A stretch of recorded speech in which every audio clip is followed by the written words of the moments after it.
I'm standing in our garage at 2 in the morning and my hands won't stop shaking.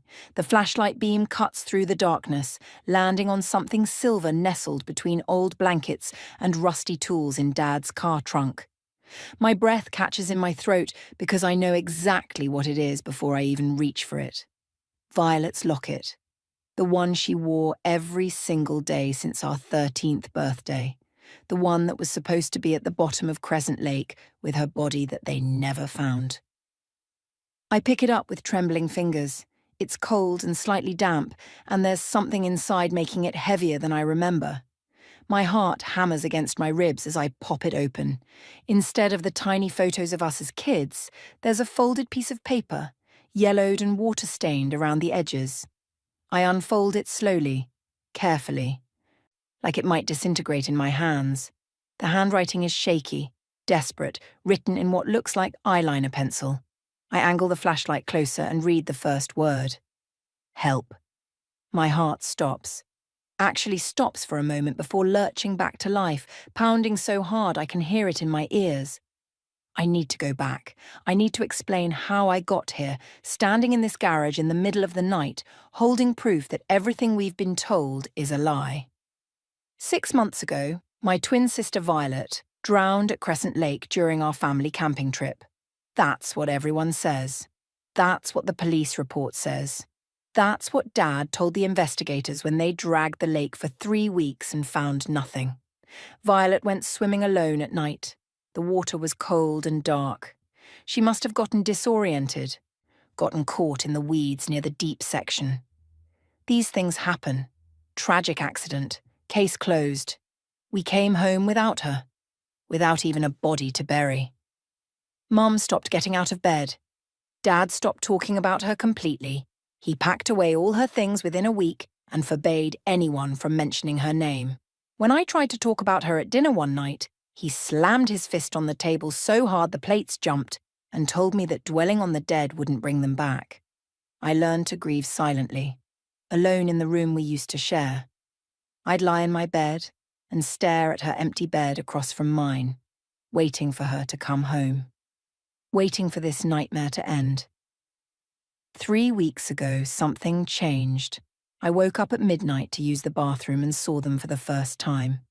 Wet footprints in the hallway, small, barefoot prints that definitely weren't there when I went to bed. They started at the front door and led straight down the hall, stopping right outside my bedroom door. I thought I was seeing things. Grief does strange things to your mind, right? I cleaned them up with a towel and went back to bed, my heart racing for reasons I couldn't explain. But the next night they were back. Same pattern. Same wet prints. Same cold puddles of water on the hardwood floor. I started staying awake, watching, waiting. The prints appeared every single night at different times, sometimes at 11, sometimes at 2 in the morning. Sometimes I'd hear the front door creak open even though it was locked, even though nobody came in. The prints would just appear, one after another, like invisible feet were walking through our house. Always leading to my room, always stopping at my door. I never told anyone. Mum wouldn't have believed me through her medication haze. Dad would have exploded, accused me of making up stories for attention. So I documented it. I took photos on my phone. I measured the prints. Size 6, exactly Violet's shoe size. I checked for leaks in the ceiling, checked the windows, checked everything rational I could think of. Nothing explained it. Last night I decided I wasn't going to sleep. I was going to see where they came from. I sat on my floor in the dark, watching the crack under my door, waiting. At 1:47 in the morning, I heard it. The soft click of the front door opening. My whole body went cold. I grabbed my phone and crept to my bedroom door, pressing my ear against it. Silence. Then the soft sound of water dripping onto wood. I opened my door as quietly as I could. The hallway was dark except for the moonlight coming through the window at the end. And there they were, forming right in front of my eyes. Wet footprints appearing one step at a time on the floor, like someone invisible was walking toward me. But nobody was there. The prints moved past my door this time, heading toward the stairs. I followed them, my phone, flashlight off, my bare feet silent on the cold floor. They led down the stairs, across the living room to the front door. The door was open just a crack, cold night air seeping in. I stepped outside, the concrete driveway freezing under my feet. The prints continued across the driveway, glistening in the moonlight, leading straight to our garage. The side door was ajar. Inside, Dad's car trunk was open. Just slightly, like someone had closed it, but it hadn't latched properly. That's when I found the locket. That's when everything I thought I knew shattered into a million pieces. I'm still holding it now, staring at that single word. Help. I force myself to keep reading, tilting the paper toward the light. The second word makes my blood turn to ice. Dad. The paper slips from my fingers and flutters to the ground. I stumble backward, my shoulder hitting the car, my mind racing through impossibilities and horrible possibilities and questions I'm terrified to answer. Because Violet didn't write this before she died. She couldn't have. The locket was with her at the lake, and her body was never recovered. So how did it end up in our father's trunk? I can't sleep. I haven't slept since I found the locket 4 hours ago. I'm lying in bed, staring at the ceiling, the locket hidden under my mattress, where Dad will never think to look. My mind won't stop replaying that night at Crescent Lake, searching for details I missed, clues I was too grief-stricken to notice. The camping trip was Dad's idea. He'd been insisting on it for weeks, even though none of us wanted to go. Mom said she was too tired. I said I had summer homework. Violet said she'd rather stay home. But Dad wouldn't take no for an answer. He said we needed family time, that we were growing apart, that one weekend away wouldn't kill us. I remember the look on Violet's face when he said that, like she wanted to argue but knew it would only make things worse. We'd been fighting with Dad a lot that summer. Well, Violet had been fighting with him. I mostly stayed quiet and let her take the heat. That's how it always was. Violet was brave. Violet stood up to him. Violet protected me from his temper, his yelling, his need to control everything we did. She wanted to go to college across the country. Dad said absolutely not. She was staying local where he could keep an eye on her. She'd started talking about moving out when she turned 18, getting a job, sharing an apartment with friends. Dad said she was being ridiculous, that she'd never survive on her own, that she needed him. Their arguments got worse every week. I'd hear them through the walls at night, his voice low and threatening, hers defiant but shaking. Mom never intervened. She'd just take another pill and pretend everything was fine. The night before Violet disappeared, I woke up to voices outside our tent. It was past midnight. I unzipped my sleeping bag quietly and crept closer to the tent wall, listening. Dad's voice was barely above a whisper, but I could hear the anger in it. You're not going anywhere. You think you can just leave?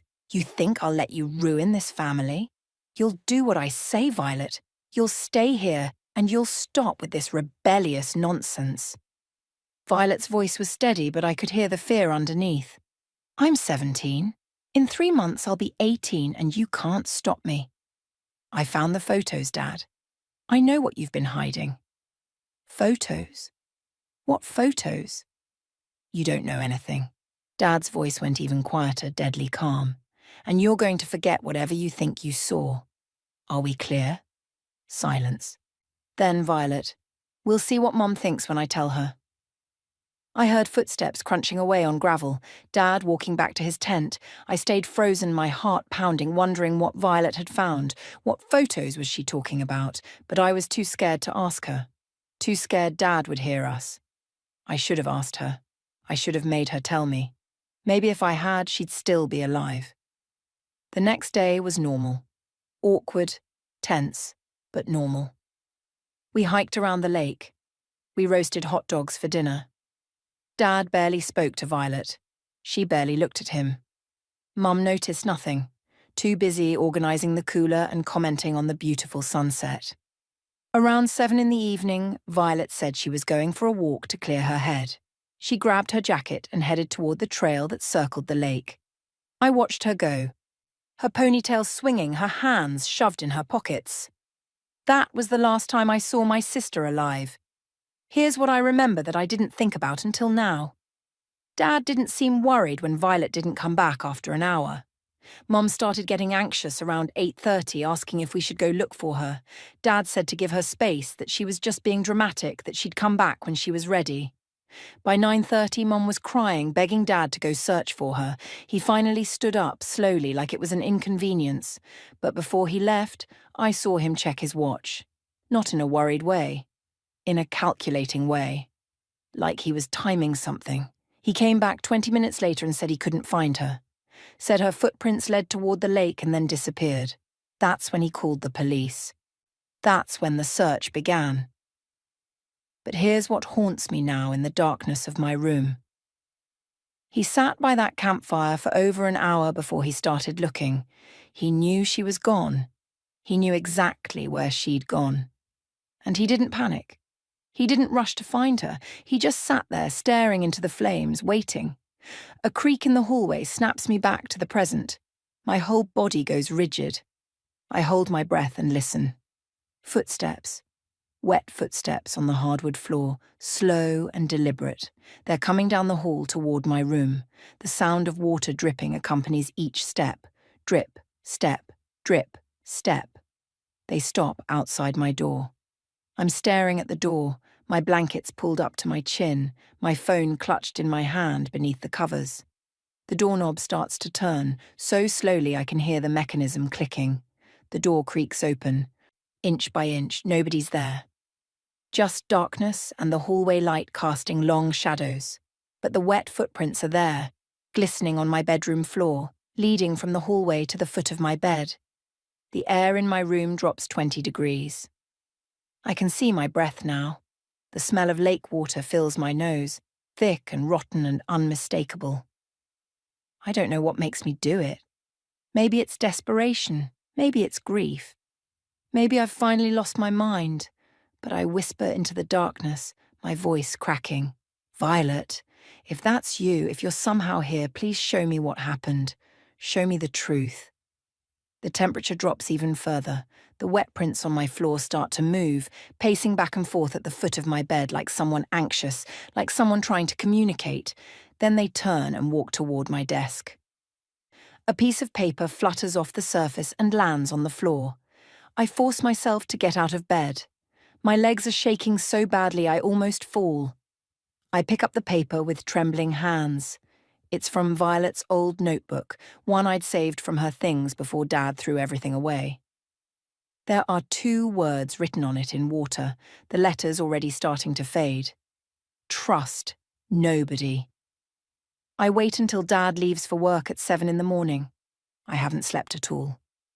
The paper with those water-written words dried completely by sunrise, leaving no trace that anything was ever written on it. But I know what I saw. I know what Violet was trying to tell me. Trust nobody. Mum is still in bed like she is every morning now. I can hear her crying softly through her bedroom door as I walk past. Part of me wants to comfort her. But a bigger part knows I need to find answers before I can help anyone. I stand outside Dad's bedroom door, my hand on the knob, my heart racing. He never lets anyone in here anymore. Not since Violet died. He keeps it locked when he's gone, but I watched him this morning through a crack in my door. I watched him grab his keys and his wallet, distracted and rushing because he was late. He forgot to lock it. I push the door open. The room smells like his cologne and something else, something stale and wrong. His bed is unmade. There are empty beer bottles on the nightstand. This isn't the father I grew up with. That man was strict but organized, controlling but clean. This version is falling apart, and I wonder if it's guilt eating him alive. I start with the obvious places. The nightstand drawers have nothing but old receipts and spare change. Under the bed is just dust and a pair of shoes. I'm about to give up when I notice his closet door is slightly open. Inside, pushed to the very back behind winter coats we never use, is a black duffel bag I've never seen before. My hands shake as I pull it out. It's heavy. The zipper sticks, and I have to yank it twice before it opens. My breath stops completely. Violet's phone. The rose gold case with the crack in the corner from when she dropped it last summer. The phone that was supposedly in her pocket when she drowned. Her journal. The purple leather one she wrote in every night before bed. The one she'd had since we were 15. Her sneakers. White Converse with rainbow laces that she drew little stars on with Sharpie. They're still damp. Still covered in dried mud and something green that looks like algae. I grab the journal with shaking hands and flip through the pages. Her handwriting fills every line, entries about school and friends and her dreams of leaving home. I flip to the end, looking for the last entry. It's dated the night she died. My vision blurs as I read. He knows I found the photos. I went through his car yesterday looking for the insurance papers Mom asked for, and I found them hidden under the spare tire. Photos of Dad with another woman and 2 little kids. Kids who look like they're around 10 years old. He has another family, another life. And from the dates on the photos, he's been living it for years. I confronted him tonight, told him I was going to tell Mom everything. He grabbed my arm so hard I know it's going to bruise. He said if I told anyone, he'd make sure I disappeared. He said nobody would believe me anyway, that I was just a stupid kid who didn't understand adult relationships. But I understand perfectly. He's been lying to us for years. He's been stealing from us, from Mom, to support them. And I'm not going to let him get away with it. I'm going to hide this journal somewhere safe tomorrow. Somewhere he'll never find it. If something happens to me, if he actually... The entry ends. Just stops mid-sentence like she was interrupted. I'm holding the journal so tight my knuckles are white. Photos. He had another family. Violet found out. And the next day she was dead. A car door slams outside. My blood turns to ice. I scramble to the window and peek through the blinds. Dad's truck is in the driveway. He's home. He forgot something. Or he never actually left. Or maybe he knew I'd search his room and this was a trap. I hear the front door open downstairs. His heavy footsteps on the stairs, taking them 2 at a time. I barely have time to shove the journal back in the bag, zip it up, and push it into the closet. I'm standing in the middle of his room when he appears in the doorway. His eyes are dark and cold, scanning the room before landing on me. For a moment, neither of us moves. Neither of us speaks. The air feels thick with danger. What are you doing in here, Cassie? My mind races for a lie, anything believable. I was looking for Mum's medication. She said she thought she left it in here and she's having a really bad morning. I'm sorry, I should have waited for you to get home. He steps into the room, closer to me. Too close. I can smell the coffee on his breath.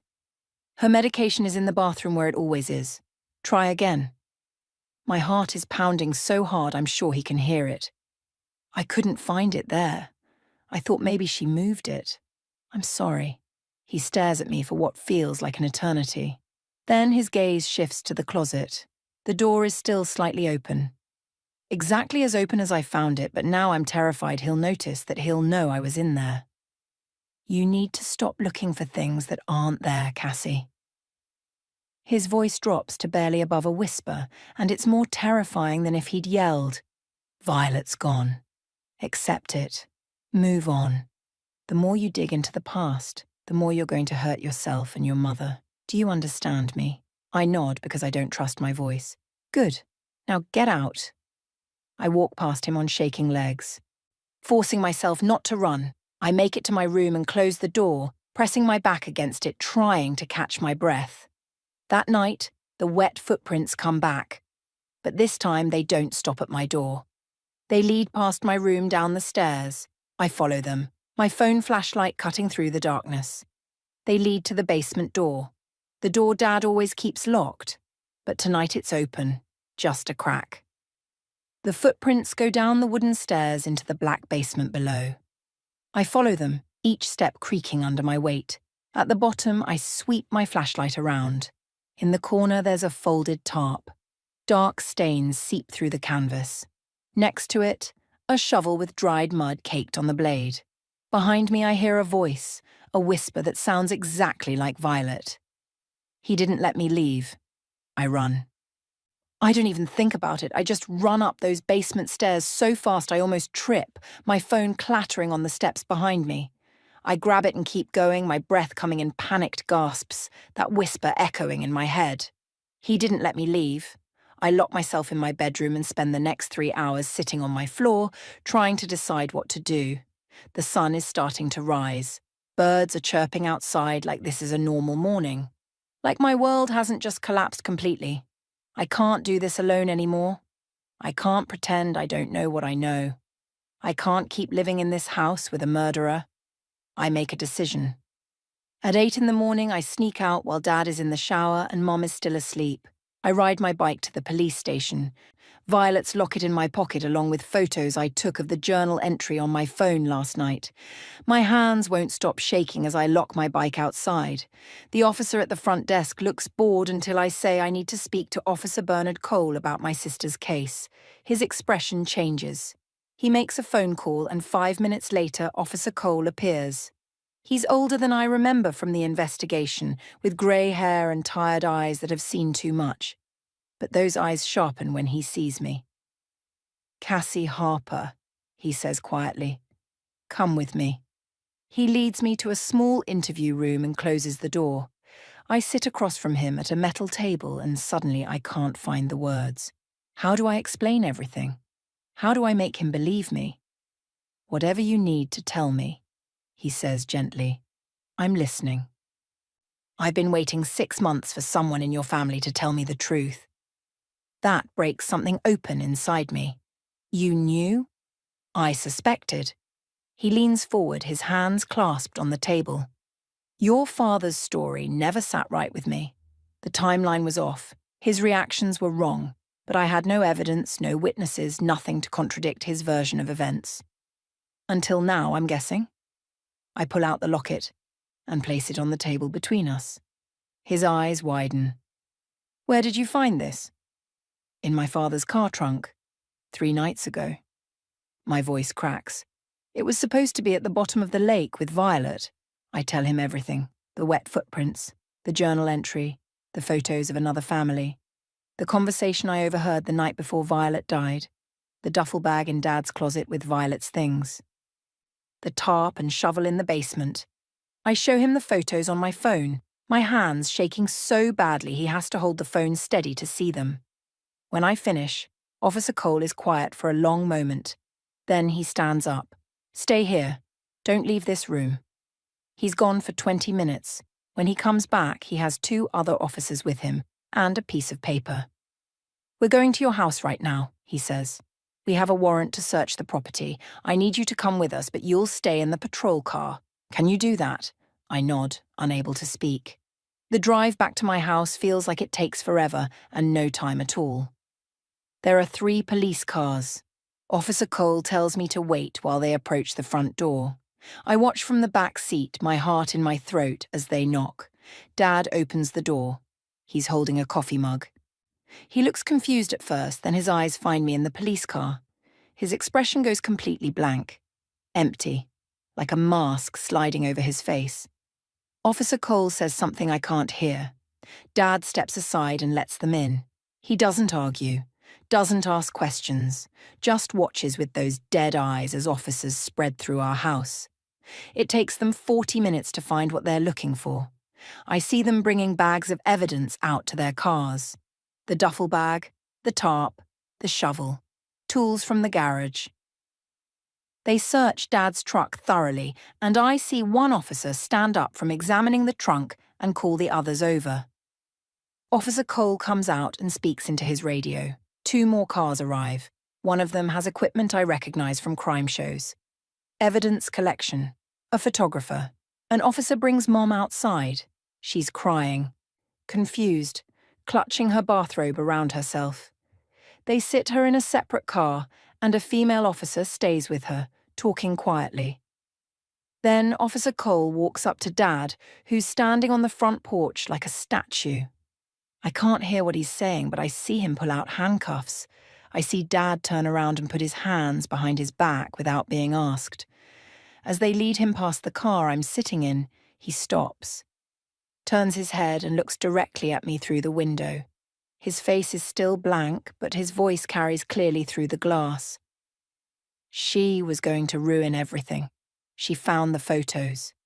She was going to tell your mother about them, about the life I'd built in the next town over. She was going to destroy our family, destroy me.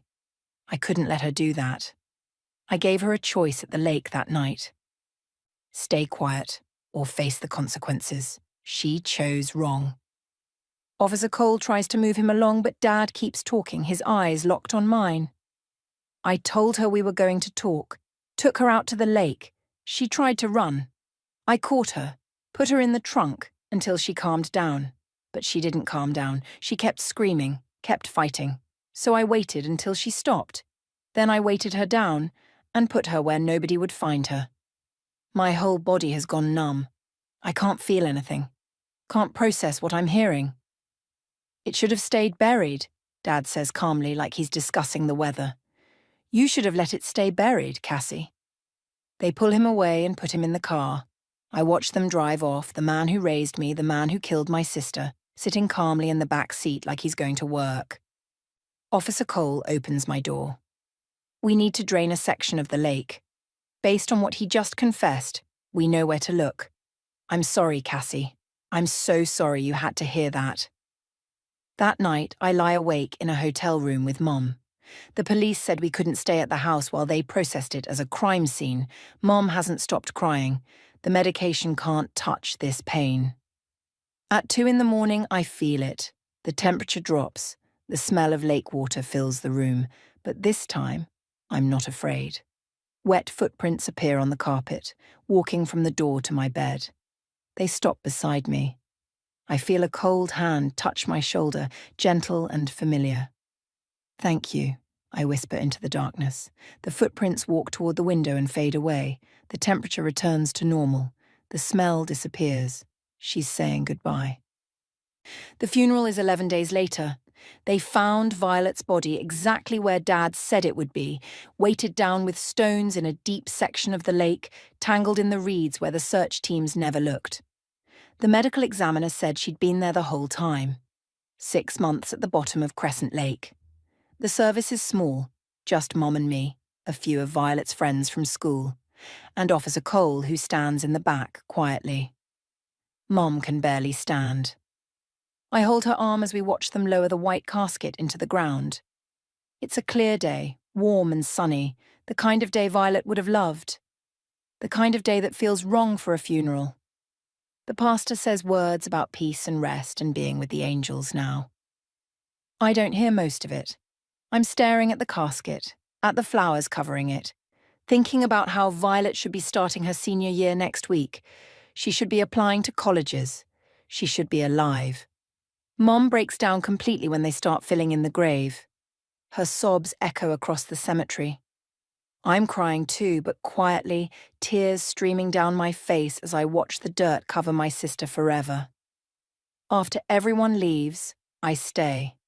Mom goes back to the car with Officer Cole, but I need a few more minutes alone with Violet. I kneel in the grass beside her grave and trace my fingers over the temporary marker with her name. I'm sorry I didn't save you, I whisper. I'm sorry I didn't ask you about the photos. I'm sorry I wasn't brave like you, but I promise I'll be brave now. I promise I'll live enough for both of us. The wind picks up, warm against my face. And for just a moment I swear I smell Violet's perfume. That vanilla and lavender scent she always wore. Then it's gone. The trial happens faster than I expected. Dad pleaded guilty to first-degree murder. His lawyer tried to argue for a lesser charge, tried to say it wasn't premeditated, that it was a moment of panic. But the evidence was overwhelming. The scratches inside the trunk, the journal entry, the confession he gave right in front of witnesses. The prosecutor laid it all out. How Dad had been living a double life for 12 years. How he had another wife and 2 children in a town 40 miles away. How he'd been stealing money from Mum's accounts to support both families. How Violet discovered the truth and threatened to expose him. How he lured her to the lake that night under the pretense of talking. How he grabbed her when she tried to run. How he put her in the trunk of his car and drove to a secluded part of the lake. how he held her underwater until she stopped fighting.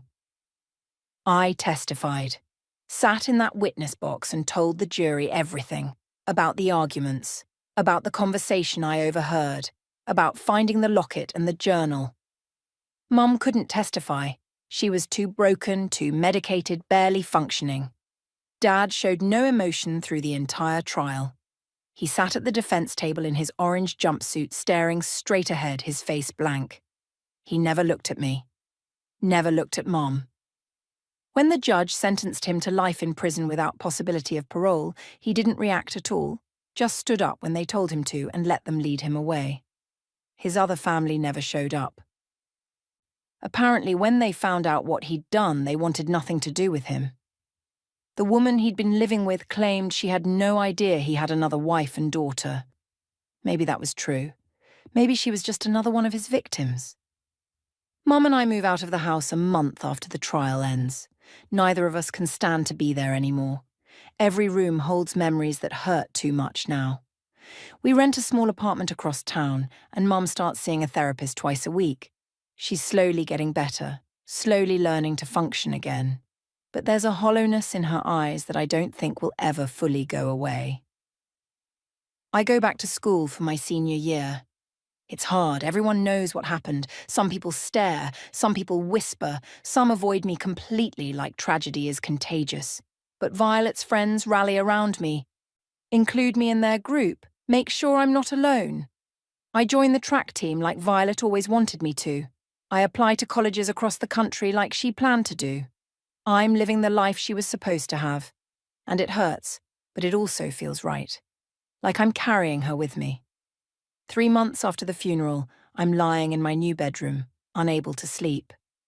I'm thinking about Violet, about everything that happened when I noticed something on my windowsill, something that wasn't there when I went to bed. I get up slowly and walk over. My heart stops. It's Violet's locket, the one I gave to Officer Cole as evidence, the one that should be locked away in an evidence room somewhere. But here it is, sitting in the moonlight, the silver catching the glow. I pick it up with shaking hands and open it. The note is gone.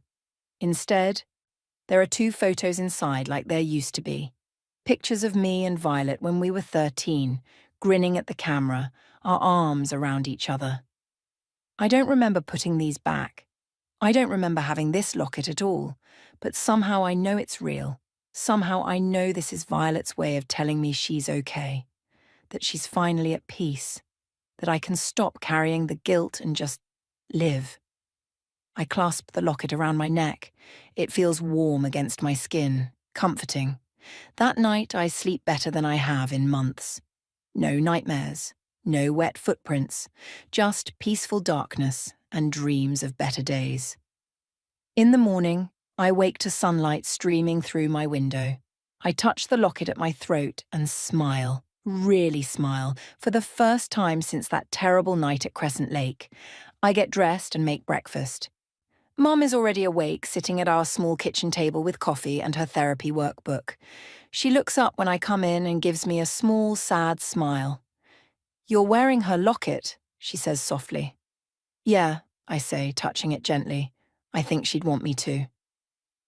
After breakfast, I grab my backpack and head out. I have track practice after school today, then I'm meeting Violet's friends to study for our history test. Normal things, life things.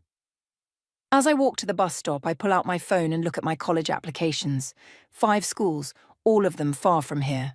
All of them places where I can start fresh, build a new life, become the person Violet believed I could be.